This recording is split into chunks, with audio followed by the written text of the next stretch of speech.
Yeah, so around like 4 months ago, I played like 20 Winter Wyvern mid games, and I thought Okay. this hero was absolutely You did it! good. Yes. I mean, 9 did it independently, but we joined up and talked about it at some point. But the hero that I actually like playing against the least on Winter Wyvern is actually Darkseer. Because part of what allows Winter Wyvern to take such long fights and kite your opponent is the slow coming out from Arctic Burn. Darkseer, not only does he put you out of position with the vacuum and potentially a wall, which slows you a lot, just having Surge on a hero like Ti or Pangler allows him to run you down. Also, I think Ursa into Darkseer is a very bad choice from Tundra. I think they should have picked Gyrocopter. The hero is getting steam with a new build. Eventually it will come into meta. I don't know, it's had bad results, but yeah, I don't know. I don't like it. Like, I feel like you have two melee heroes against a Darkseer that you see. You could win the lane super hard, and Darkseer kicks Ursa out of the lane, and he's good versus him in game. So I don't quite understand it.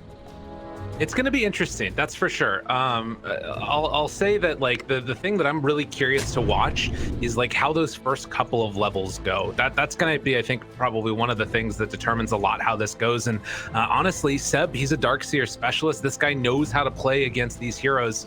If there is one nice thing, at least in this game, for the side of Tundra, it's that there isn't like that great wall hero necessarily, right? Like, you're going to be able to maybe get some auras, that type of stuff. But there's not like that Terrorblade or that Luna or whatever else it is that comes out that's like very annoying to play against. Oh, weird D-ward situation. They get the double stun into the D-ward. I guess that he knew that they were coming in for that. That was very bizarre. Yeah, Saksa just caught a little bit of fodder just before he placed that ward, and he showed again without the ward in his inventory. So because of the tip, he knew that they knew he placed a ward, and then he does put that one down. Yeah, I don't know. This game, a lot of it just comes down to Winter Wyvern on 9. I think the hero, its weakness is supposed to be its lane, but 9 has looked fantastic on it. And I think he should do pretty well versus Pangolier. Maybe even win this thing quite hard. It'll be interesting to watch, that's for sure, if he can make that happen. And then, of course, up top, as we're going to see the spam start to come out, it is already Saksa in the area. They're zoning Seb out of the lane, actually, which is pretty bad for him. But at the very least, they're sort of setting up for a potential to get this pull back behind the tower. So seeing potentially some of the strength in the early goings here, as Skitter's going to pull this creep wave through and back towards mid again. Already, both heroes getting relatively low. This could start to get a little bit scary for Topson. They have another point in Splinter Blast. He has to back out. He does have that Fairy Fire, and Wyvern, he doesn't have the best kill threat, I'd say, early. You know, he has 48 damage right now. So we'll see how that goes. I think TA right now, it's being a little bit underrated in terms of how strong this hero is in lane. If you just click on this hero, it's 305 MS, 6 armor, and 65 damage at level 1 right now. Like, this hero is a really strong laner, and Meld is one of the strongest level 1 spells in the game. So, I think this pot of Tide, they might be in it for a bit more than they bargained for. And 3, he doesn't have a salve left. He's rushing that Helm, but he's very low right now. Yeah, he has it coming out now. And there is a salve that's on Mirana, back in base rather, which will be ferried out probably in the next little bit here. This is... but yeah. This is so smart from 3-3. He was so low, he couldn't hold the weight. Oh my god, that gets a solo kill! Dude! Alright, that's on you for the missed one. So it's not going to be anything going on there. Yeah, this is on me, guys, I'm sorry. But 9, he couldn't hold it in front of his tower because he was so low. So instead, he pulls it all the way around and effectively does like a pseudo pull where he's going to deny 4 creeps from TA, and Snaking had a double wave to play up onto SumaiL with, so he could still get CS in this lane. Oh my, we see Winter Wyvern go even in lane, and he looked absolutely bonkers. What's it gonna be like when he wins his lane? It's gonna be scary. That's what it's gonna be like. And I think that, you know, if you get into that timing that much more quickly, obviously, yeah, there's ways you can surge away people as Snaking is gonna get chased down a little bit here. No mana, but we'll just be able to tank through that Thunder Strike. But, you know, the Witchblade coming online, eventually that Aghanim Scepter, we've seen how dangerous it can be. And these heroes, I mean, they have really good for, like, disengaging in a way, but until Blink Daggers come out, it might be hard to get on top of the Wyvern. We'll see. Yeah, I agree. I mean, there's the surge though, right? This is that one huge factor that I mentioned earlier. I think it will play a big role in this game.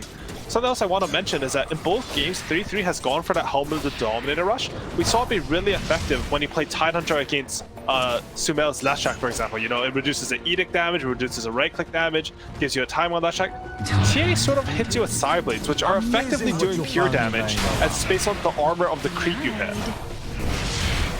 So it helps just meld when you get hit like that, but not as much if you get hit by side blades. As a result, like, look at the CS. It's 6 CS for Tidehunter, 22 for Ti. And this here, I know, it's one of the strongest safe lane laners in the game. Like, they were spamming at SA, they're spamming at NA pubs, and no one expects it, but this here's a monster in lane. Keeps that pressure on. Really frustrating to deal with. And this 3-3 Tide, he just has to be really careful about his position, making sure he doesn't get hit by those side blades. Manning up. Trying to go for it. Hobson backs out of there. 9. They are going to be able to get that water rune though, and that should stop this. Fada actually comes in for a little bit of contention now. On to Thompson with the creep wave coming in. Can they go on him again? A chance, a hope? Radiant's Opportunity here for the kill as the right clicks come out. I got the shield crash. 12% incoming damage. Fada down low. Oh, and Thompson gets away. Has been killed. Unbelievable.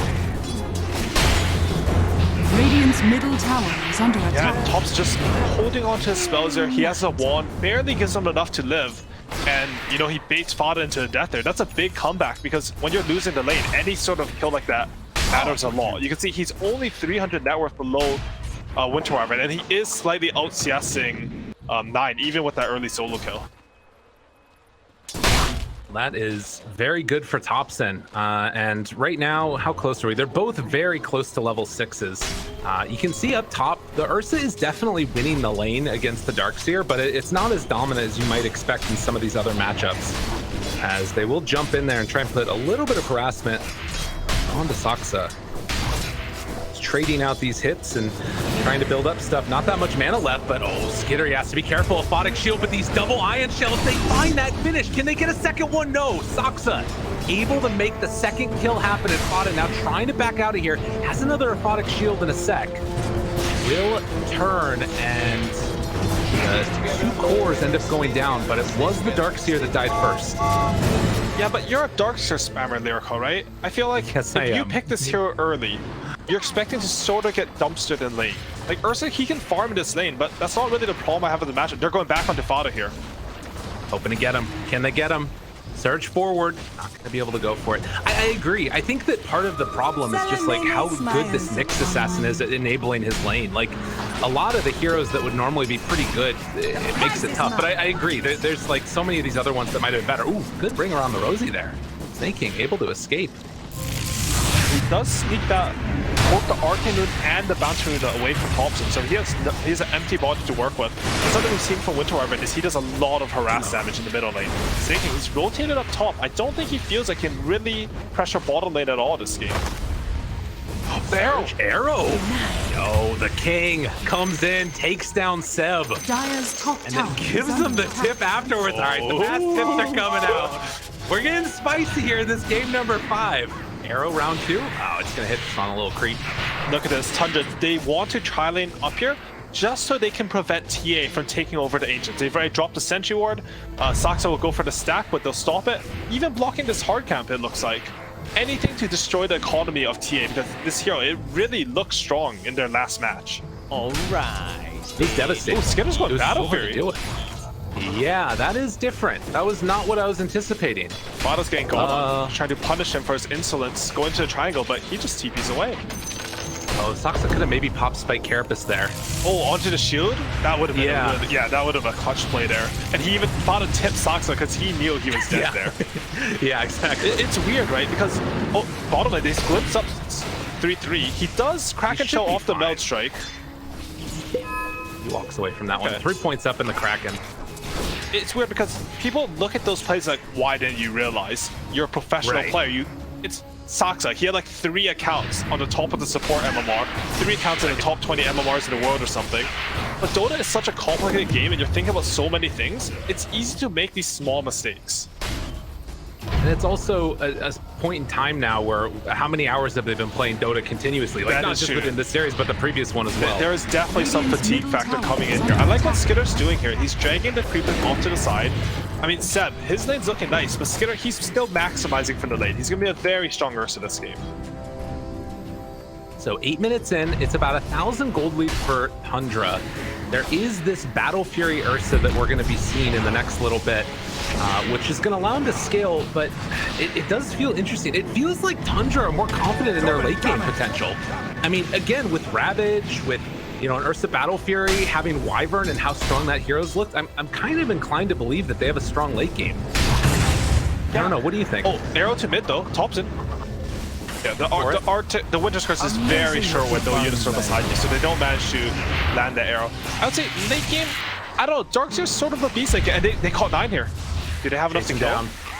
Ion Shell, slow and steady burn down. They thought that 9 was safe, so they canceled the TP, but this Ion Shell slowly whittling him down. They try and stay on top, but the turnaround of Phonic Shield with the arrow. 3-3 died at the same time, but they're able to chase down and kill Saksa. And Skitter's here, he's Now chasing down looking for Thompson. more. Nowhere else to go. Skitter has another jump in 3. The right click's coming through. One more punch. And Thompson gets the bounty rune before he ends up falling. And a brawl going on in this game. Meanwhile, 3-3, he actually falls bottom to, let me see, no, SumaiL. There's just too much going on in this game. Action everywhere. And Skitter, this sort of unorthodox Ursa build, I'd say, getting 3 into Earthshock. Ever since that spell got nerfed, I think people usually take less points in it. It lands in the kill there. Look, Fauna, he's solo smoking just to take the enemy ancients away. He's gonna drop a ward on the high ground, drop a sentry, and like just keep denying this ancients from the enemy TA. Skitter, he's getting out on top. Does have Enrage though. They drop down that wall, looking to jump up to the high ground. Seb has the vacuum for afterwards. Skitter realizes can't go for that play, so he's gonna back out of there. Thompson doing a little roly-poly action as Fada tries to escape, but the Winter's Curse afterwards. They have connect now onto Nyx Assassin, taking a ton of damage. Arrow afterwards connects onto Seb. Do they have enough to bring down the rest of them? The Splinter Blast, Seb down low, Seb going to fall. And Snaking living through this. Everybody's so low, they take down Fada in the end. Now looking for more. Static Storm is down, but the right click's coming from Skitter. They pull him back in. Snaking falls too. Now No Tail turned upon. So far it's a 3 for 2, but it's gonna become 4 as Tundra take the fight and execute perfectly. Yeah, and honestly, Ursa, with this fighting build, he's going for Battle Fury, which is really greedy, but he's giving his team some compensation by going for this much less greedy max Earthshock build. The idea is pretty cool because he wants to keep scaling with the Battle Fury, but he doesn't want to be a useless, piece of crap if you go for the max W build of Battle Fury. But they go Skitter. Overextension. Does he live through it though? Oh, the search forward. Skitter's in trouble. Skitter needs to heal. It's not going to come in time though. Great play coming in, but will they be able to punish? Yes, they take down Seb. Now turning on to Saksa. Looking for a couple more right clicks. 9 hiding out to the trees and on a killing spree. They lose that Ursa, but manage to get a little retribution. So I think they're okay with that on both sides. That's the sort of play where after it happens, you're okay, it's okay guys, we got the carry. Or it's okay, we traded you for 2 and you're going Battle Fury, you can catch up, These are the things that are sort of said in the comms, or the sentiment is shared. Where, because you want to keep going, right? It's game 5, there's a lot of pressure, you need to keep your communication good. Dota, he's looking top. Level 2 glimpse. Trying to find somebody. Not gonna get it though. Going for the deny right there, Snaking. Taking away the vision. I mean, those little plays to take away the sentries is definitely important when you're playing against this Mirana. Yeah, the Mirana, like there's going to be a huge sentry where this game, because you have TA traps, you have Potom Invis, and that vision, it's been very hard for both teams to like sort of push forward on the map after this series. Like we can think about the games where OG had leads. Even in those games, there weren't enough sentries to like deward everything, and you can still take these fights from behind. 3-3, he's just been pulling neutral creeps to his own hard cap in the triangle, and farming them very efficiently. Despite his very hard lane, he's actually pulled ahead of Thompson in net worth. And Tundra, they have a 2k lead, honestly, sort of out of nowhere. And there's some kill trades, and it took a good... Actually, it's not out of nowhere. They had good kills. They won a team fight. What am I talking about? But 3-3, really with the efficiency, it looks good. Well done, you're nailing it, dude. Yeah, Don't worry. It's game 8 for these guys. I've casted 5 games and I'm fatigued. Like, I'm imagining having to play this. It's way harder. Radiant's And like, oh my god. Well, That's a rough one. I'm looking now for an opening as OG are all heading down bottom. There is still the Ravage available. Scouts out no-tail there, but the rest of the team moving into position, and wow, they just dropped literally everything. Curse. Golden Brace though, and the winner's curse to try and turn it. And it's just about to wear off. Do they have the Ravage in time? They do! Connects onto 3. Thompson able to get that ulti off. They have the back wall to connect onto Fada, as well as Snaking. Both drop, but up on the high ground. It's 9, hitting away at these heroes. Has to jump away for the moment though. It's uphill, trying to run, but it's not gonna happen. Ursa shows up though, the big bad mad bear, trying to find anything else here. Seb, no more vacuum. Thompson goes in a little bit aggressively. With the Iron Shell, it might be enough. Fada has no more shield, a triple kill for SumaiL, and showing the power of an early game aggression. Look at this Ancient Sack. This is for OG now. They won the team fight in the air. They brought everyone. Tundra, they brought the heroes, but they weren't ready. The heroes TP in. 9 didn't have his Arctic burn up when the fight started. And so, SumaiL, look at his net worth. He's just got 1,500 above everyone on Tundra now. Important plays. Very important plays for him, as Skitter taking a lot of damage there. Does not have Enrage. And it looks like he's going to have to back out and try and get some farm up. Oh man, OG, it has that feeling. They're sensing a little bit of blood in the water right now, and SumaiL, a DD rune. Yes, what do they want to do with this? Is it right into Roche? Oh man, if they can get this. Winner's Curse is back up in 5 seconds. Do they realize that this is happening on Tundra? Yeah, the smoke up comes. Got Moonlight Shadow. The wraparound is coming. Arrow goes out, gonna connect onto Roche, helping them take it that much faster. DD's still there for SumaiL. Now looking for the follow-up. Trying to take down the vision, trying to take down the trap. Roche is so low. It doesn't look like they're gonna be able to get it in time. So Tundra have to give up that first Aegis. And OG, they're rolling. Big swing of events in the last 2 minutes. OG just winning a team fight, stealing an enemy Ancient Sack, and now pick up the DD in order to get Roshan. And I want to say a little bit of level-headedness, I think, coming out from Tundra. They recognize we don't have Ravage. We're like 50 gold off our Witch's Blade. Oh, Snaking is picked off here. Big blow up there. I think it's always a good sign for a team's comms when they don't make like really rush defenses of objectives, whether that's TPing in 1 by 1 to the tower or like running into a Roshan fight that doesn't look good. OG though, they are looking very dominant on the map. I think the last like 3 or 4 minutes has been all about them. That is gonna, at least for the moment, for OG, attempt to turn into a mid-tier 1 tower. 9. If the sidestep, but pulled back in afterwards, in some trouble. They got him. The wall is down and he is dead. No-tail able to live through it. The mech comes out from Seb, keeping alive. No-tail. And now giving the tip over to Fada, who's gonna get caught fully encapsulated here in pain. As OG find themselves yet another 2 big kills. Tier 1 tower taken mid. OG, they're not letting off the gas. Yeah, and we're sort of seeing a little bit of a difference coming out. SumaiL, he's itemized for Dragonlance Desolator, and he's farming very fast. Ursa, who I think most people don't see as a really high tier carry, he has to get the battle for it. He can't really join any of these fights. I mean, he did contribute earlier with the max Urshock, but OG, they're running over Tundra a little bit here. Dire's middle tower is under attack. I mean, again, it's less than 1,000 gold lead. The kill score is even. They are naturally going to be like having this little bit of an advantage because of that Aegis. But as you can see, in terms of XP, in terms of gold, it's the trajectory that we're looking at, and it's all heading into the favor of OG. They do have Ravage up now on 3-3. He's 1,000 gold from Blink Dagger. I think that will be their big comeback. In these fights, if they can manage to burst either Seb or Pangolier, I think a lot of the team fight from OG sort of falls apart. That is an opportunity here.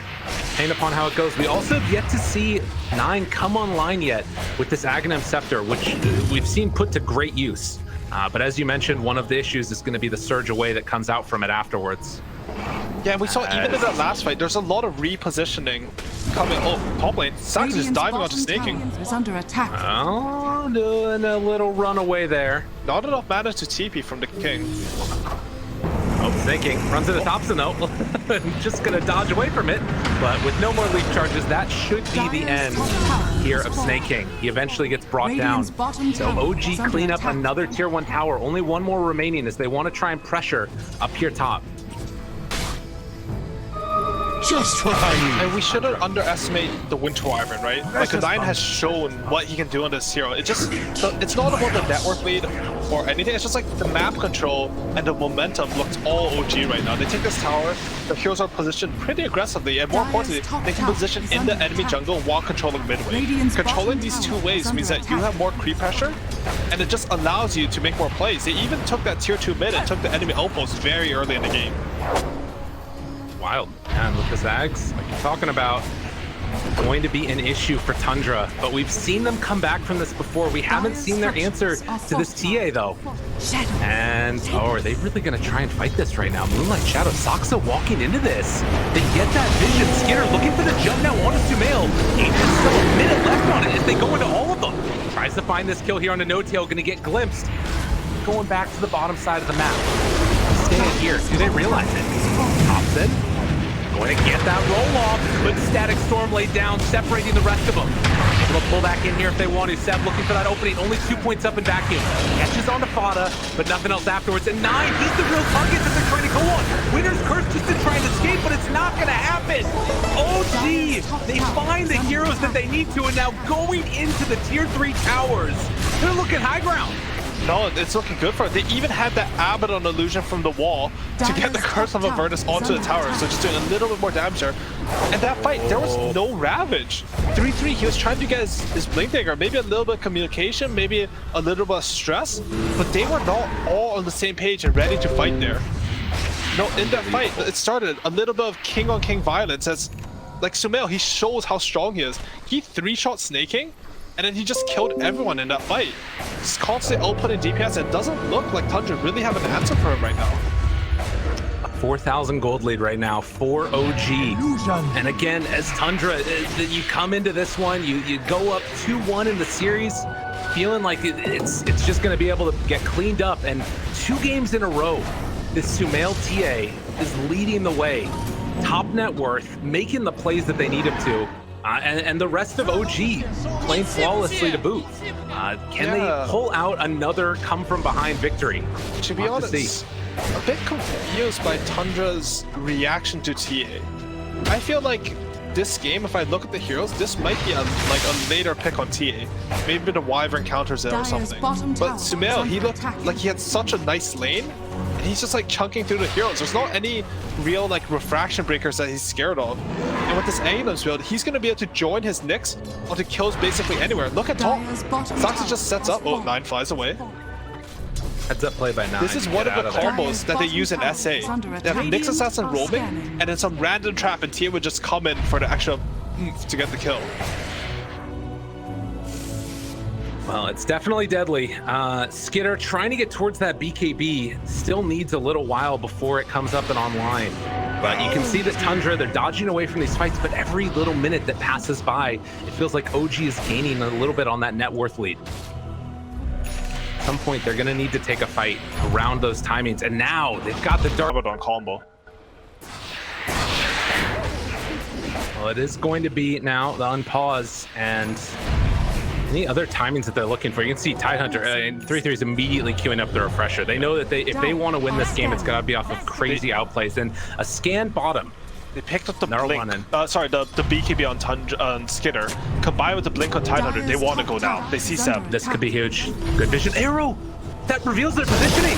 Looking for a jump. They got him. Ravage comes out. Oh, but the Psionic protection. TA gets out of there.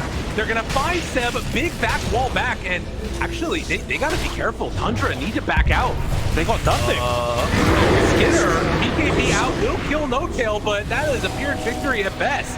body blocks now coming in from the illusions. All right, they have Winter's Curse. You got to be careful about this one. With all these illusions, they can rip them apart. Seb gets turned on now. Gets hit with that Winter's Curse. Looking for the Splinter Blast, dead. Opposite. Trying to make a little bit of a comeback here, but look at SumaiL. He jumps in and blows up the Ursa. Didn't stand a chance, and now 9 jumped on afterwards. 3 dead for the price of 2. And with that, OG take a more commanding lead. That was the timing for Tundra, and they missed it. That was... There's got to be some nerves or communication breakdown because you're smoked up. You have Blink Ravage. You have vision of your opponents. And Snaking, he just sort of tosses out an arrow. That lets SumaiL sort of use a psionic projector to get out. It makes Darkseer step back just a little bit. They don't want the arrow to fall upon the Ravage. He gets this huge 4-man vacuum wall, and the fight's lost. I mean, Snaking, he's looked phenomenal on his Miranda this entire qualifier, but sort of a rare misstep from him. I don't know really what caused this breakdown. I mean, maybe it was somebody making a call, we need to get vision or something else, who knows? But that's one of those moments too where you think about all of these smokes that we've seen where you like drop the ward as you walk in. That high ground, that's the perfect spot for it. You see all of that. But OG take advantage of the misstep. They're the team that's playing a little bit more cool and calm and collected right now as they head into the Roche. Second round Roche, gonna get even more of a net worth lead now. And the search forward, they're looking for a catch for a kill. Snake King pulled back in. Oh, Disruptor, you can't leap out of that one. They find the King, bring him down. 21-15, and all of the outer towers taken. I mean, OG, are they just gonna go high ground now? I think they are. I think they're ready. They still have all the lanes pushed in just because of how fast that Roshan was. And you know, Tundra, they're making some mistakes, but OG, they're just so on top of punishing them. I feel like there's a lot of other teams you would have, you know, you can make these small mistakes, but OG, with how aggressive they are and how fast they are pushing forward onto the map, like, these small mistakes have just led to this huge lead, and again, they're just hitting high ground. What are they scared of right now? Not a damn thing. 3-3 down there trying to farm up towards that eventual refresher that we know he wants to get towards SumaiL, though. Comfortable standing here, taking down this tier 3 tower. Nine has Aghanim. He's gonna kill this wave, TP back, and sell his bottle for it. A little bit of timing for Tundra, maybe a glimmer of hope, but it's looking very scary for them right now. They glitch the wave so he can't get he can't get it. All right, now he's gonna get it as he comes on back home. And oh my god, SumaiL just hits so hard. The Aghanims is done. Snake King gets caught, he gets killed. Oh, every time it just gets interrupted. These misplays from Tundra.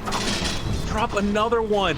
It's just so hard to play. The style of Dota that Tundra's been playing, moving OG around the map against Notel's Disruptor. Usually, picking your 5 position last is seen as sort of a drafting mistake, but OG, they're showing what's up here. Like, they're destroying. And I think a lot of it is on Notel's Disruptor here. Really good choice. A hero that hasn't been seen much through the qualifiers, but making its presence known here in both the lower bracket finals earlier and also grand finals now. Looking at quite strong. And we might be in for some real shenanigans here in a moment. We've got vacuum AoE on Darkseer. He can go in with that Aeon Disc now. Saksa has the Aghanim Scepter. I mean, you've got to stay so spread out right now as Tundra. Burrow looking to try and take a second set of racks. They don't even have the Ursa in with them. He needs to get towards that Blink Dagger. A couple hundred away. This creep wave will give it to him. But afterwards, no buyback. It's going to be an all-in play that they have to make. Can they bring down SumaiL twice? BKB with the whole team behind him with the Surge. OG, they just back away. They recognize that this was the timing for Tundra and they're not going to give him the fight that they want. The thing is, this game, how Dota works is the team with more lane shove generally gets more information. It's like a sentiment I keep saying because I think it's really important. Right now, OG has more heroes that shove lanes already in the Darkseer and Ti10. If they take these racks, White jumps back in, finds him, muted, silenced, dead. They take him down, godlike SumaiL, now trying to pull back in Fada. They've got control over Skiddo, just gonna jump back and away. But that is BKB down from SumaiL, but no more buyback on this Wyvern. Fada trying to get out of there. The ulti's gonna be popped, but they're gonna run him down. The stuns, the kills. It's all feeling like it's coming up OG here in this game number 5. They walk up high ground again, take this second set of racks. They have buyback on the Abba, but no buyback on the Wyvern, and they can't fight without the Wyvern. It's so much of their damage. No, they absolutely can't. And SumaiL there, just with a psionic projection, teleporting behind the Wyvern, coming from this unexpected angle. They combo that with No-Tail's clutch Zag Storm, and they just burst him down. They do have a ward here, though. This is the fight Tundra are looking for. They have the vision. Is this the person you want to go on? They jump for No-Tail, but he gets the Force Staff away. He's living. Now he got it in an awkward position. Vacuum back, catches. Skinner gonna pop that in rage, but all of the right clicks coming in from SumaiL after the fact with that Hurricane Pike. Tries to get out of there. Buyback comes from Disruptor. They didn't use Ravage. Tundra holding on. It's just so difficult though. I don't even see what the play is here. Yeah, it has to be some amazing Winter's Curse into a big Ravage, right? They do still have the team fight spells to bring it back, but it does look really hard. I mean, SumaiL, he's just so farmed here. Is this... How much GPM does he have right now? It has to be something insane. He's... Okay, he's only at 800. It looks more than this, but that's because there's been so much fighting. The thing about this game that's impressive from SumaiL is how much gold he's taking away from his opponents while farming this much. Been very oppressive is the feel from OG, who have come up with answers for this stuff. And I mean, you look at him when he has that Ion Shell on, it's what, now up to 3,200 HP on the TA, and Thompson ready to jump. They got the Sonic projection afterwards, catches the Ursa. Where's the help? Golden races out. Now afterwards, the winner's curse, catching onto one, and they turn on the Skinner and rage out, trying to run away. He hasn't been able to do anything on this Ursa. The chase down comes to SumaiL, finds that kill. That is what they needed. They bring down 1 by 9, but the rundown continues. There's no buyback on this Ursa. OG, they're so close they can taste it.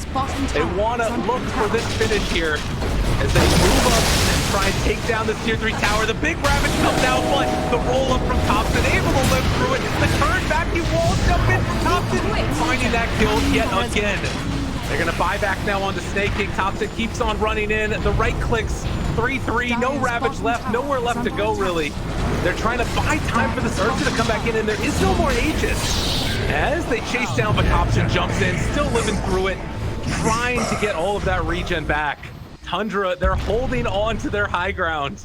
It's a 20,000 gold lead at 30 minutes. Good. But they won't give up yet. Again, Ti hopes this is what it all comes down to here for them.